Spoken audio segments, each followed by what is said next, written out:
মোল্লা বলছেন বারবার আমাকে কোর্টের ভয় দেখায় নৌসাদ, কিন্তু উনি যে আবার নটোরিয়াস ক্রিমিনাল বলে, সেই নটোরিয়াস ক্রিমিনাল মানে কি তিনি জানেন না।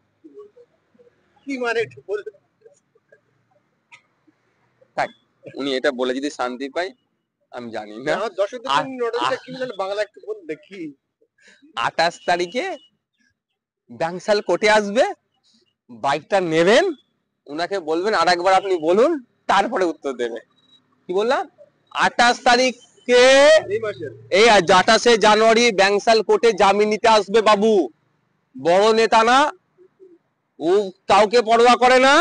নওশাদ সিদ্দিকীর 5 টাকার পেনের খোঁচাতে 28 তারিখে জামিন নিতে আসবে নটোরিয়াস ক্রিমিনালটা। ঠিক আছে, আবারও বলছি নটোরিয়াস ক্রিমিনাল।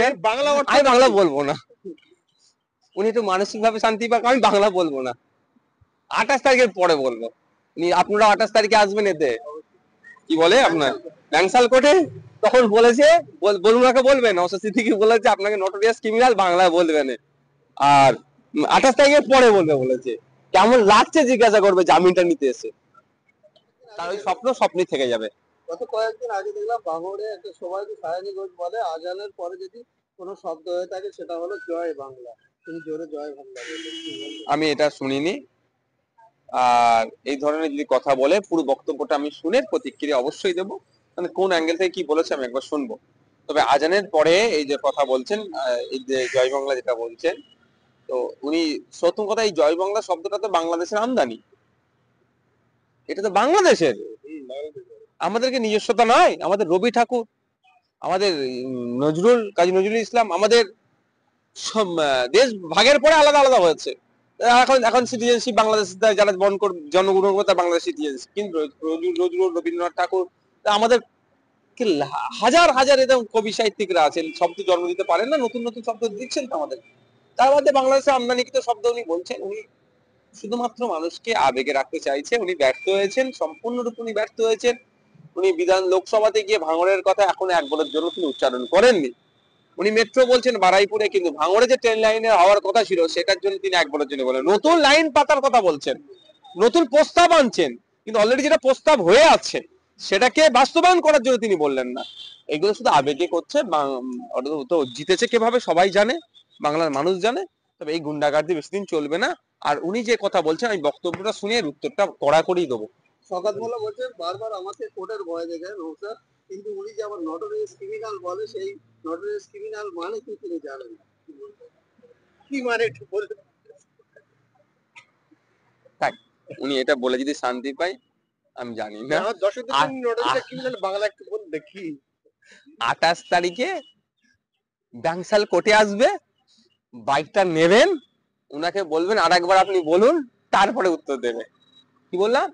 28 তারিখে, এই 28শে জানুয়ারি ব্যাংসাল কোর্টে জামিন নিতে আসবে বাবু।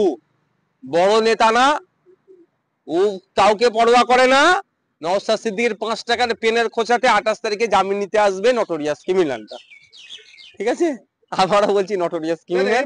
আমি বাংলা বলবো না, উনি একটু মানসিক ভাবে শান্তি পাক, আমি বাংলা বলবো না, 28 তারিখের পরে বলবো।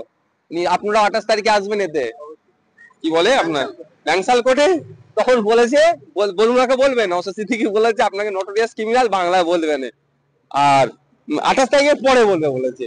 কেমন লাগছে জিজ্ঞাসা করবে জামিনটা নিতে এসে।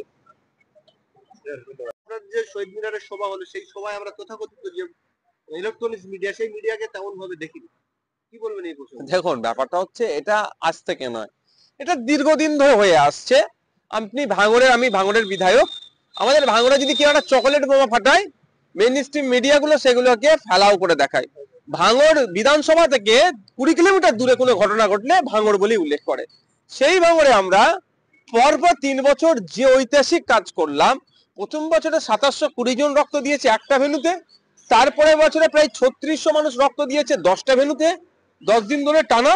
আর এই বছরে 3567 জন, 3500-এর অধিক মানুষ একটা ভেন্যুতে, 1000-এর অধিক মহিলা রক্ত দিয়েছে। এত বড় কর্মযজ্ঞ আমরা চালালাম, আমাদের সেটা দেখালো না। কিন্তু এখানে যদি একটা চকলেট বোম ফাটতো দেখতেন, খবর করে দিত। এটা বারবার এটা হয়ে আসছে, এটা নতুন কিছু নয়। তবে একটা কথা বলবো, আমরা মিডিয়াকে টাকা দিয়েও খবর করি না, আমরা মিডিয়াকে গালাগালি দিয়েও খবর করি না। যদি প্রয়োজন মনে করে আমাদের খবর করে, যদি না প্রয়োজন মনে করে খবর করে না। আপনারাও প্রয়োজন মনে করলে খবর করবেন, না প্রয়োজন মনে করলে খবর করবেন না। তবে মিডিয়াকে আমরা তথাকথিত ভাবে আমরা কি বলি, সমাজের চতুর্থ স্তম্ভ বিষয়, ফোর্থ পিলার বলি আমরা ডেমোক্রেসির, এই ধরনের প্রচলিত ভাষায় বলি। তো তাদের কাজ হবে নিরপেক্ষতার সাথে সঠিক খবর পরিবেশন করা, যে খবর পরিবেশন করলে সমাজকে এগিয়ে নিয়ে যাওয়া যাবে। এই প্রসঙ্গে একটুখানি বলি, এই প্রসঙ্গে একজন, নাম বলবো না, তিনি একজন ইলেকট্রনিক্স মিডিয়ার সাংবাদিক, তিনি অ্যাঙ্কারিং করে, তিনি বলছেন এটা সেরা সময়, এই সময়টাকে ভারতবর্ষকে হিন্দু রাষ্ট্র ঘোষণা করে। সাংবাদিকের কাজ এটাই। সাংবাদিক ওই জন্যই তো আজকে সাংবাদিকদের দুরবস্থাই তো, নিরপেক্ষতার অভাব, গুজব ফেক নিউজ ছড়ানোর ফলে কি হয়েছে, এশিয়ার যত কান্ট্রি আছে গুজব খবর ছড়ানোতে টপে আমাদের দেশ হয়ে গেছে। এটা অসভ্যদের মতো কথাবার্তা তিনি বলেছেন। তিনি তার পেশার সাথে বেইমানি করলেন। সাংবাদিক পেশাটা মহান পেশা, সাংবাদিকদেরকে মানুষ আলাদা নজরে দেখে, তিনি এই তার পেশাকে তিনি অপমান করলেন, কলঙ্কিত করলেন। হ্যালো, জি ভাই, এই এক মিনিট ভাইজান, আরেকবার বলুন। আপনারা শুনতে পাচ্ছেন আমাকে? নওশাদ সিদ্দিকী ছানা আইএসএফ যে সমাবেশ করে দেখালো, এটা হচ্ছে আমার বড় ভাইয়ের অনেক দিনের স্বপ্ন। আমি ধন্যবাদ জানাই যারা উপস্থিত হয়েছেন, নেতৃত্ব প্রত্যেককেই, যে আমার বড় ভাইজানের স্বপ্নকে আপনারা আজকে সফল করলেন। ভাইজান বারবার আমাকে বলে যে বেশি বেশি নেতা তৈরি করো, যত পারবে নেতা তৈরি করো, যেটা আপনারা আজকে দেখিয়েন। রাগ ক্ষোভ হচ্ছে নাকি আপনাদের? রাগ ক্ষোভ হচ্ছে?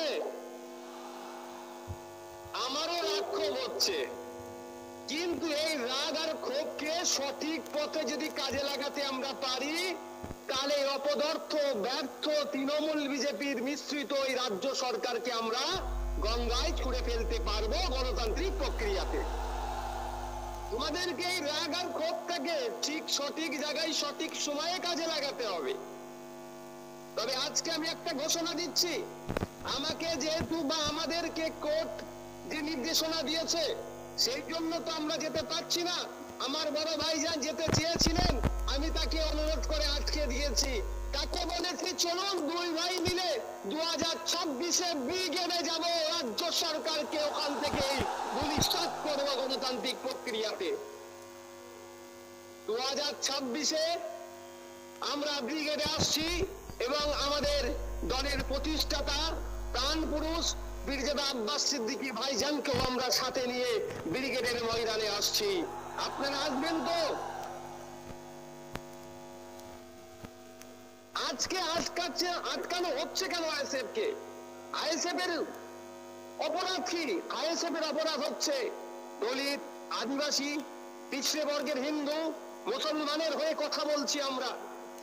আমাদের অপরাধ এটাই, জলজমি জঙ্গলের যে স্বাভাবিক অধিকার আদিবাসীদের, সেটা কেড়ে নেওয়া হচ্ছে। দেউচা পচা মিলে আদিবাসীদের অধিকার কেড়ে নেওয়া হচ্ছে, এর বিরুদ্ধে বলার জন্য।